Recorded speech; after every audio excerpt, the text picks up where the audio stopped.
sakop sa ginibog drug bypass operation. Triple o apat na doble ang bihikulo na gruso sa siyudad kang Naga. Mas complain ng police station kang Naga City Police Office. Newsbreak. Sa headlines kan mga barata, Naga City Mayor Nelson Ligacion, mayong pagkaaram sa manifesto kan mga barangay kapitan na nagtutulod para magkandidatong senador si dating Vice Presidente Lene Robredo. Dredging sa mga creek sa Naga, nagpapadagos pagbakalin amphibious excavator isinugo ni Mayor Ligacion. Sarong persona na akwang mananin buhay sa ibaba kang tulay sa Bato, Camarines Sur. Closing program kang National Prisaa 2023, ginibo na kasuudma. Diyos mahay na hapon. Ako si Mark Mendoza. Asin ako, si Antoinette Eduardo, kami ang sa indong tagapagatud Bareta. Balik trabaho tulo si Naga City Mayor Nelson Ligacion matapos ang sayang pagtaram sa United Nations kung saan pinagtukar ang mapadapit sa New Urban Agenda, Sustainable Development Goal as in Local Voluntary Review. Kabali sa pinaghiras kan alkalde sa nasabing pagtiripod iyo ang paghaman nin mga plano para sa syudad na perming kabali ang tao ang people sa participation. Digdi sa Naga, ang ipinahiling ka pong ladawan, iyon na may mga lakdang kitang ginigibo towards attainment kay ining inaapod na Sustainable Development Goals. And then sa mga lakdang na yan, kabali ang tao. Kaya igwang inaapod na people participation. Katawang ta ang Naga City People's Council as in ibang private stakeholders. Sa iba pang issue, pinaglinaw ni Naga City Mayor Nelson Ligacion na mayo siyang pagkaaram sa manifestong pinagpirmahan kan mga punong barangay kan siyudad ng Naga na nag-iendorso na magkandidato sa pagkasenador si dating Vice Presidente Lene Robredo. Susog sa alkalde, inisyatibo subuot ini kan mga barangay kapitan na nagtutubod na mas dakula ang maitatabang sa syudad kung yaon sa Senado ang dating Vice Presidente. Ang pagkakaaram ko po, initiative po yan kan mga kapitan. Sinakaabot sa Kuyang Bareta, 19, sinagpirma. Igwa pa ang nakaabot sa Kuyang Istorya na may nakahanda pa na magpirma doon. So, initiative po ninda ito. And sa hiling ko, ang rason na sinasabi, mas marhay para sa Pilipinas, para sa Naga, para sa Camarines Sur, sa satuyang lugar, na ang dalaganan si masalangkaw na posisyon. Lalong-lalo na nag-Vice Presidente na for 6 years and nagdalagan sa posisyon na presidente kan nasyon. So, kumbaga, may national constituency na inaapod. Baad mas marayman na magdalagan. Padagos sa mga Bareta para mabawasan ang pagbaha sa mga hababang lugar sa syudad ni Naga, pagpapararom asin paglinig sa mga creek pinagibo kan Urban Flooding Team kan City Engineering Office. Ang detalye sa report ni Mark Mendoza.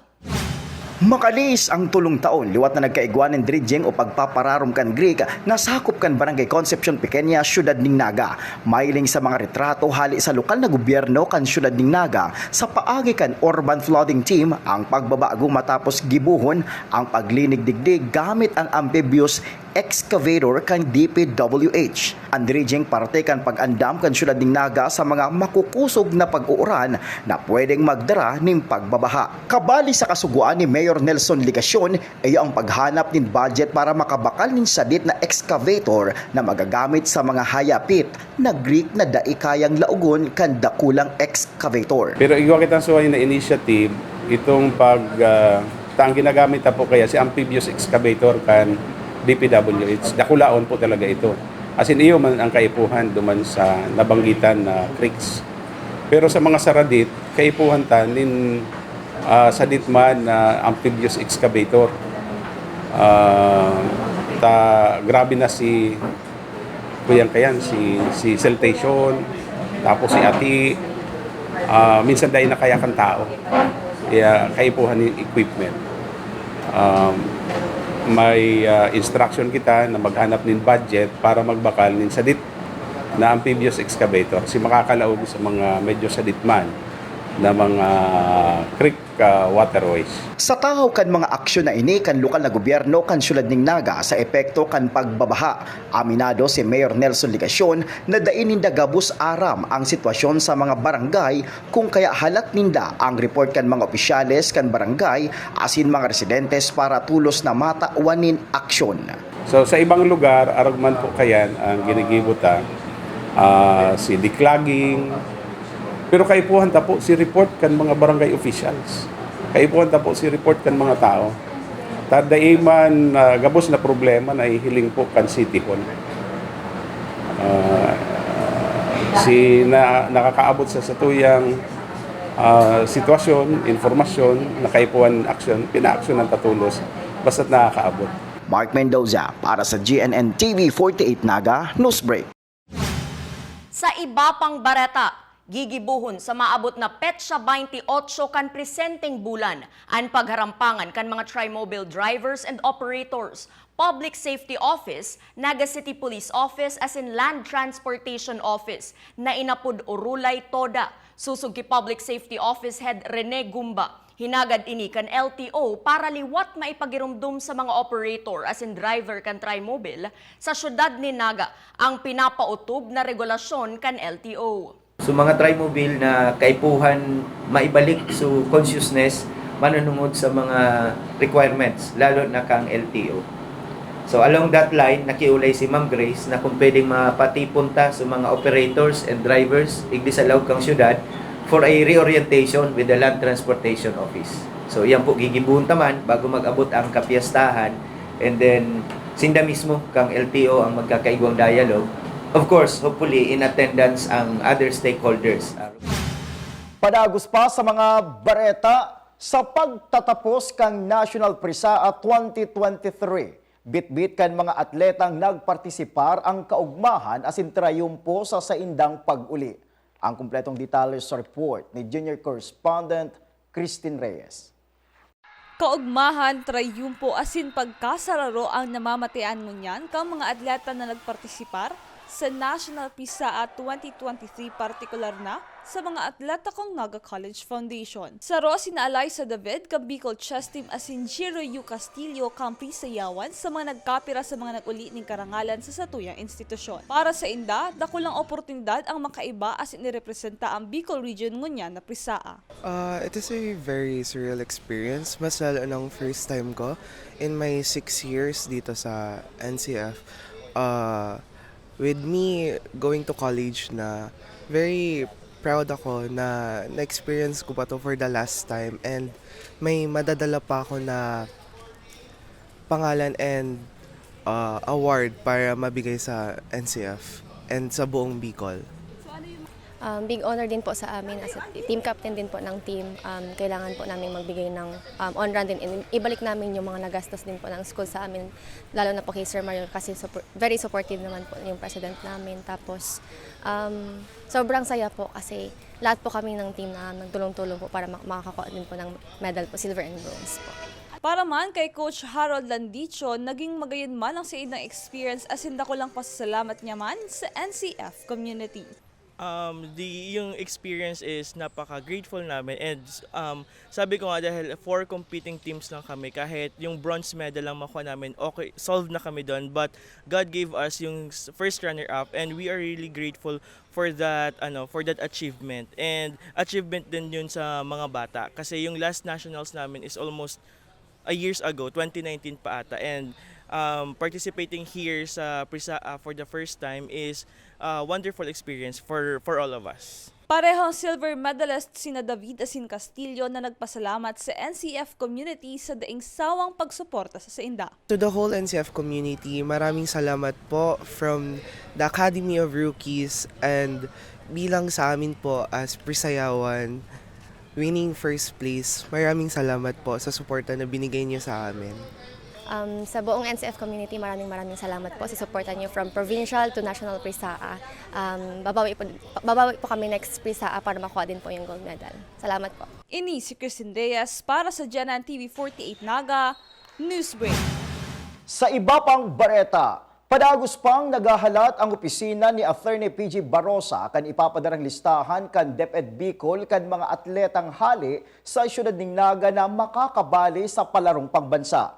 Susog kay Attorney Barosa na pamayo kan Education Scholarship and Sports Office, importante ang nasabing listahan kan mga atleta para sa tabang na pwedeng maitao kan lokal na gobyerno kang Naga sa sainda. Ang palarong pambansa, pigahalat na pa si opisyal na memorandum hali sa region. Kabali na po dyan kung isa'y si mga makakabali.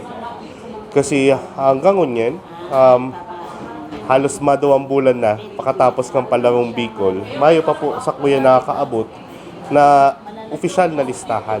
Kung isa'y po talaga si mga atleta kang Bicol region para sa palarong pambansa. Sa pagbabalikan news break, bangkay nin sarong persona na diskubre sa ibaba kan tulay sa Bato, Camarines Sur. Iyan asin iba pang mga bareta sa pagbuelta kan GNN TV48 Naga News Break. Dakop sa ginibog drug bypass operation. Triple o apat na doble ang bihikulo na gruso sa siyudad kang Naga. Mas complain ng police station kang Naga City Police Office. Newsbreak. Lemon Residences, your newest home of the champions and the metro. Open for daily, weekly, and monthly bookings.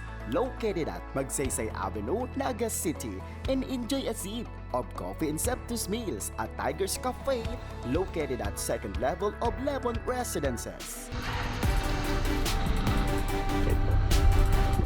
Dream travel? Achieve yan sa Nagayon Travel and Tours. Enjoy a hassle-free travel with Nagayon Travel and Tours.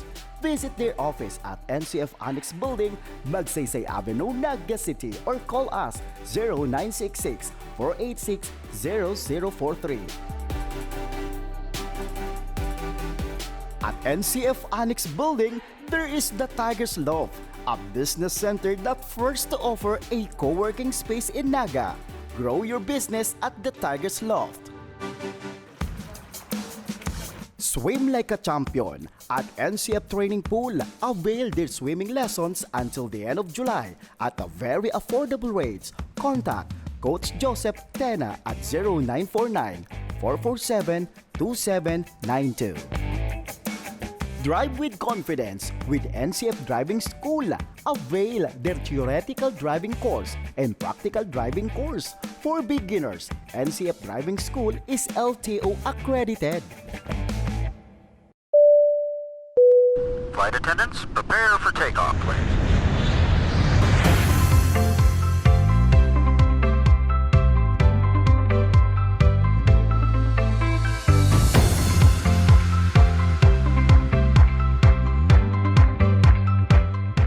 Slip life vest over your head. Take the tape around your waist.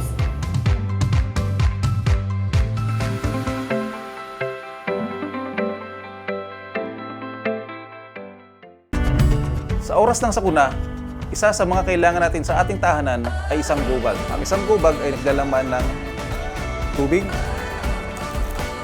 mga dilata at biscuits upang hindi tayo magutom,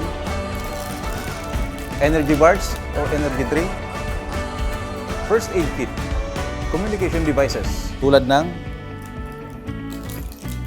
flashlights at batteries, whistles o pito, portable radio at extra cellphone. Mas mabuti kung meron tayong prepaid load guard. Tools tulad ng Swiss knife at gunting. Maaari din tayo magdagdag ng lubid. At huwag natin kakalimutan ang hygiene kit. Naglalaman ng sabon, tissue, toothpaste, toothbrush at face mask. Sa lahat ng oras, laging bukas, nakahanda ang aming tanggapan. Tandaan, ang Bicolanong alerto, pirming protektado. Want to build a bright future? Now is the perfect time. The Mariners Polytechnic Colleges Incorporated will surely make your dreams into a reality. Ahoy! And be one of us. Be part of the biggest private maritime institution that leads you to be globally competitive. Choose Mariners. Be one of us. Choose Mariners.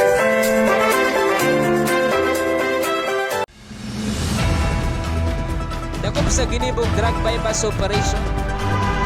triple o 4 na doble ang bihikulo na gruso sa siyudad kang Naga. Mas complain ng police station kang Naga City Police Office. Newsbreak. Sa pagpapadagos kan mga bareta, Market Enterprise and Promotions Office amay ang pag-andam sa papaabuto na Peña Francia Fiesta. Urug na ang pag-arabutan kan mga paratinda hali sa luwas kan siyudad ni Naga. Ang detalye sa report ni Melvin Machado. Sarong bulan may kabanga pa antes ang paglaog kang bulan ng Setyembre pero nasa preparation mode na ang Market Enterprise and Promotion Office na pinamamayuhan ni Mr. Mon Florendo. Mayo man subot na kulang pagbabago sa preparasyon sa pag-arabutan ka mga matsyenda ngunya na Peña Francia Fiesta. Alagad, ginigibuan subot tindanin sarong sistema na susunodon ang mga madayo digdi sa Naga urog na sa lugar kung sa insinda mapwesto. Itong mga local entrepreneurs man na buot man mag-aprobitsar ang tirindahan, magibuhan ng maray na sistema, appropriately ma-identify sa mga posibleng public places na pwede sindang pwestohan. Nakikipag-coordinar man subot ang Market Enterprise and Promotion Office sa mga barangay na perming nauukupar ang sakop nindang tinampo. Ini para maipasunod ang tultol na pagpwesto kan mga matsyenda ngunya na Peña Francia Fiesta asin dai maokupar ang tinampo na dai dapat matindahan. Mas naghigpit lang kita kasi may after effect pa itong COVID. So we made sure na mas orderly sa kung may sistema sa kung itong mga tinampo na talagang dapat okuparon araw katong last year itong Dimasalang na biglang nagsulpot so mga taga Manila na mga traders okupar itong duman sa may Centrum Building itong Dimasalang Road without proper coordination with the city and with the barangay. So pighubo mi duman piglipat mi ito duman sa may Peña Francia duman sa may Bicat area. Para sa GNN TV 48 Naga, Melvin Machado, Newsbreak. Mientras tanto, balik na sa dating marhay na koleksyon ang Market Enterprise and Promotions Office matapos na maghuros ini huli kan nakaaging pandemya. Kada Peña Francia Fiesta aabuton subuot sa 100,000 pesos ang sa indang nakokolekta na nakakatagdag sa ingreso kan lokal na gobyerno kang Naga. Normally, dahil nababa ni mga 100,000 yan. Very minimal. Dahil manggayo kami concern sa collection, mas ang concern mi itong orderliness. Dahil taon-taon man, sobra-sobra pa ang collection ming na-hit. We are, in terms of revenue, we are already at par prior to the pandemic level. Sa police report, padagos pang pinag-aaram kan Bato Municipal Police Station ang pagkakabistukan sarong persona na nako ang mayo na ninbuhay sa ibabakan sarong tulay na sakop subuot kan Barangay San Vicente, Bato, Camarines Sur. Tulos man na nakapagresponde ang mga otoridad asin nagkondusir nin investigasyon para maaraman ang pagkakabistukan na sabing persona asin kung ano ang kausa kan sa iyang pagkagadan. Sa iba pang police report, pinanginota ni Police Captain Mark Anthony Cledera, Chief of Police kan Siruma Municipal Police Station, ang execution drill sa forced evacuation sa mga residentes in kaso magkaigwanin makusog na bagyo asin apektado ang Barangay Tandok, Siruma, Camarines Sur. Kabali man sa nagpartisipar sa aktibidad ang Barangay Disaster Risk Reduction and Management Council sa pamamayuman ni punong Barangay Ramil Fernandez, katuwang ang Caritas Cáceres, Bureau of Fire Protection, Coast Guard, asin ang MSWD, MDRRMC. Padagos sa mga bareta, bilog na Private School Athletic Association nagrukyaw sa pagtatapos kan sarong semanang kompetisyon kan 15 rehiyon na nagpartisipar. Ang detalye sa report ni Ja Maika Angeles. Nagselebrar ang bilog na Private Schools Athletic Association kaibaan gabos na delegasyon hala sa 15 rehiyon sa Pilipinas. Sa opisyal na pagtatapos kan National PISA Games 2023 kan sa Udma, Martes, July 18 sa Joaquin F. Enriquez Memorial Sports Complex. Ginirumduman ang mga nakaaging aldaw kan mga kawat asin pag-iribanan. Nagpasalamat si Mr. Florentino Dayana ang presidente kan PRISAA National and Region 9 as in heartfelt na farewell and sent-off message ang pinaabot kan Mayor nin Zamboanga City, Honorable John M. Dalipe. We are very happy of the outcome of the 6 days PRISAA 2029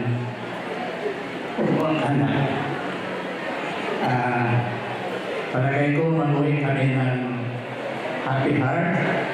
May balita namin sa buong Pilipinas how nice is the facilities of Zamboanga City. I would like to express my deepest thanks, miles de gracias to everyone who have contributed to the success of the Private Schools Athletic Association Games in Zamboanga City. Your dedication, passion, and commitment have made this year's event truly remarkable. As we bid farewell to this year's Private Schools Athletic Association Games, let us carry the memories, friendships, and lessons learned. Again, muchas gracias, daghang salamat, maraming salamat, magsugol kanyugatan. Pinagsundan ini kan presentation of plaques and certificates, maging ng acceptance message para sa masunod na hosts kan National PRISAA, Mr. Edgar Balasta, ang presidente kan PRISAA Region 5. And now, as the president of Region 5, from my words, I heartfully accept this responsibility of hosting our PRISAA National Games 2024. Welcome to Legazpi City, Albay, and Vigo. Thank you very much. Sa pagtatapos kang mga kawat, diniklarang overall champion ang Region 6 Western Visayas sa Senior maging Youth Division. Sinundan ini kan Region 7 Central Visayas na ikaduwa man sa listahan sa parehong division. Dahil man nagpahuri ang Region 5 Bicol Region na ikatulo sa Youth Division sa gabos na rehiyon na nagpartisipar. Hali digdi sa Zamboanga City para sa National PRISAA Games 2023, Micah Angeles, Newsbreak.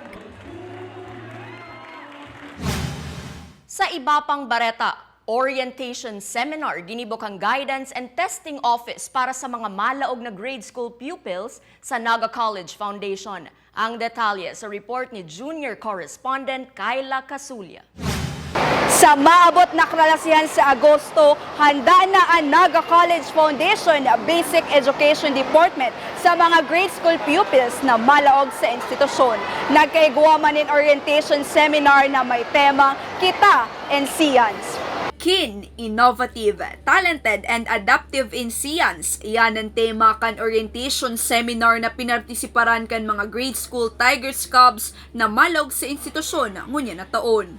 Susod kay Maria Sherlyn Amado, obheto kan aktibidad na mas magkaigwang kaaraman ang mga estudyante manungod sa eskwelahan asin sa mga rules and regulations bago magpunan klase. Ang objective niya is of course first to get to know kung sino yung mga teachers nila, yung school policies and all, to familiarize yung mission, vision, and goals ng school natin, ng basic education and ng NCF. Proud man ibinida kan mga magurang ang mga nanodan kan si indang mga aki sa institusyon. Natutok doon indang maging maray ang aki. Maayos ang pakikitungo sa kapwa sa kasi maging maray ang attitude sa gabos na bagay. Mas naging disiplinado siya at mas marami siyang natutunan lalo sa loob ng klase. Talagang nag-improve siya. Sigun kay Jason Galvan, magayon na pundasyon ang NCF sa iyang aki na nakanood na maging maray bako lang sa klase kundi sa gabos na bagay. Napili mini eskwelahan na ni kasi mas na-develop pa ang sa kuyang aki na maging maray sa klase saka sa gabos na bagay. Maugmama na heneraskan mga estudyante ang siindang eksperyensya sa Orientation Seminar 2023. Nakakasama ko po yung mga friends ko. Nakakapaglaro po kami. It was fun po because it helps us to get more friends and to socialize with other people before the class starts, so we can have fun throughout the school year. Para sa GNN TV 48 Naga, Kayla Casulia, Newsbreak.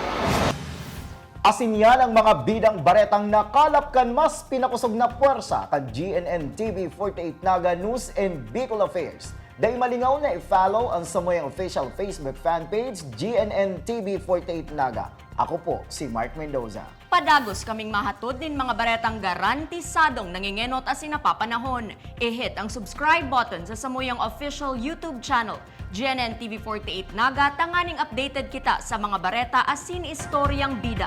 An Bicolano. Ako si Antoinette Eduardo asin ini ang GNN TV 48 Naga Newsbreak. Dakop sa ginibog drug bypass operation. Triple o 4 na doble ang bihikulo na gruso sa siyudad kang Naga. Mas complain ng police station kang Naga City Police Office. Newsbreak.